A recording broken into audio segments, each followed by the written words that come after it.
ओम ह्रीम भुवनेश्वरे नमः। श्री शिवाय नमस्तुभ्यम। जय माता दी। दोस्तों, आप सबका मेरे चैनल में स्वागत है। आज गुप्त नवरात्रि का चौथा दिन है। आज भक्तजनों माँ भुवनेश्वरी की पूजा अर्चना करनी चाहिए। माँ भुवनेश्वरी को संसार भर के यश और ऐश्वर्य की देवी माना गया है। भुवनेश्वरी आदि शक्ति का पंचम स्वरूप है। इसी रूप में माँ ने त्रिदेवों को दर्शन दिए थे। माँ भुवनेश्वरी को 10 महाविद्याओं में चौथा स्थान प्राप्त है। पौराणिक मान्यता के अनुसार माँ भुवनेश्वरी ही संपूर्ण जगत का पालन पोषण करती है। उन्हें जगत दात्री भी कहा जाता है। माँ भुवनेश्वरी 14 भुवनों की स्वामिनी है।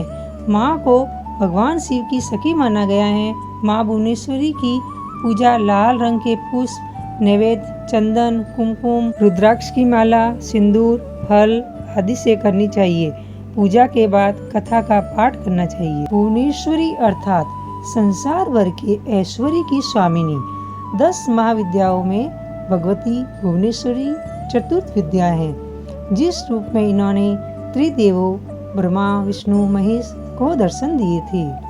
माँ भुवनेश्वरी देवी की कथा का वर्णन इस प्रकार है।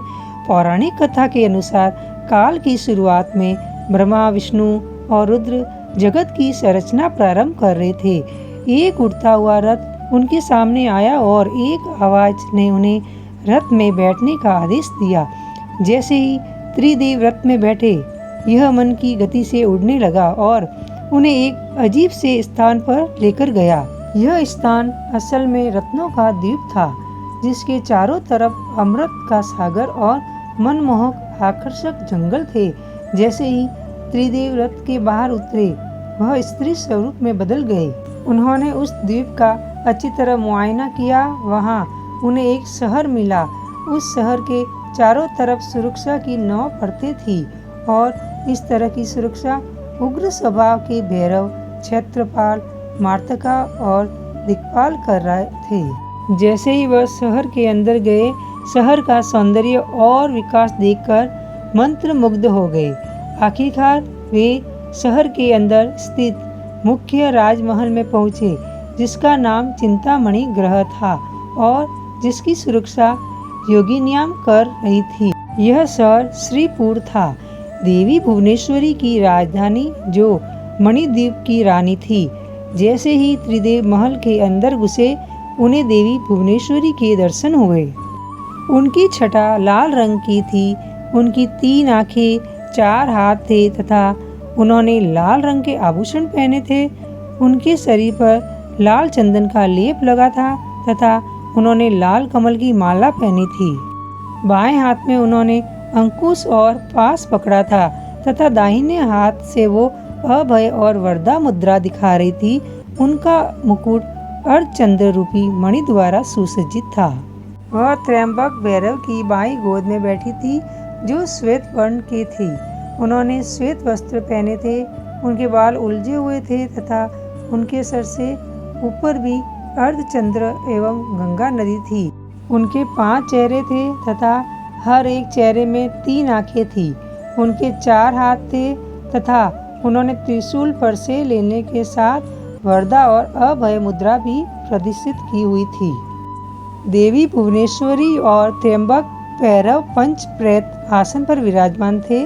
पंच प्रेतासन वह सिंहासन है जिसमें परम शिवा गद्दी के रूप में तथा 5 पैरों के स्थान पर सदाशिव, ईश्वर, रुद्र, विष्णु और ब्रह्मा स्थापित हैं। इन सब की सेवा में अनेक योगिनियां थी। इनमें से कुछ पंखा डोल रही थी, कुछ कपूर डालकर पान के पत्ते समर्पित कर रही थी, कुछ नए शीशे पकड़ी हुई थी, कुछ घी, शहद और नारियल पानी समर्पित कर रही थी, कुछ माता के बाल का श्रृंगार करने के लिए तैयार थी, कुछ देवी के मनोरंजन के लिए नृत्य तथा गायन में लिप्त थी। त्रिदेव ने वहां पर असंख्य ब्रह्मांड देखे। हर ब्रह्मांड में उनकी तरह ही त्रिदेव थे और ये सब उन्होंने माता भुवनेश्वरी के पैरों के नाखून में ही देख लिया। कुछ ब्रह्मांड ब्रह्मा द्वारा बनाए जा रहे थे, कुछ विष्णु द्वारा पाले जा रहे थे तथा कुछ रुद्र द्वारा संहारित किए जा रहे थे। ब्रह्मा की इच्छा शक्ति द्वारा उत्पन्न भुवनेश्वरी ने त्र्यंबक के 3 स्वरूप बनाए, ब्रह्मा, विष्णु और रुद्र। इस तरह त्रिदेव त्र्यंबक के ही 3 रूप हैं। तत्पश्चात देवी भुवनेश्वरी ने अपनी शक्तियाँ त्रिदेव को प्रदान की। ब्रह्मा के लिए देवी सरस्वती, विष्णु के लिए देवी लक्ष्मी तथा रुद्र के लिए देवी काली का निर्माण किया तथा उन्हें उनकी जगह पर स्थापित किया।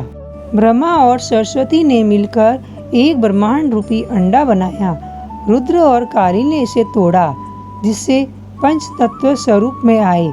इसके बाद पंच तत्व का उपयोग कर ब्रह्मा और सरस्वती ने संपूर्ण ब्रह्मांड की रचना की तथा विष्णु और लक्ष्मी ने इसके पालन पोषण का हर कार्य किया।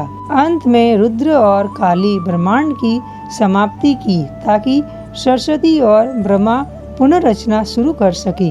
धन्यवाद दोस्तों मेरी वीडियो देखने के लिए, और ऐसे ही वीडियो के लिए मेरे चैनल को लाइक, शेयर और सब्सक्राइब जरूर करें और कमेंट्स में हर हर महादेव जरूर लिखें।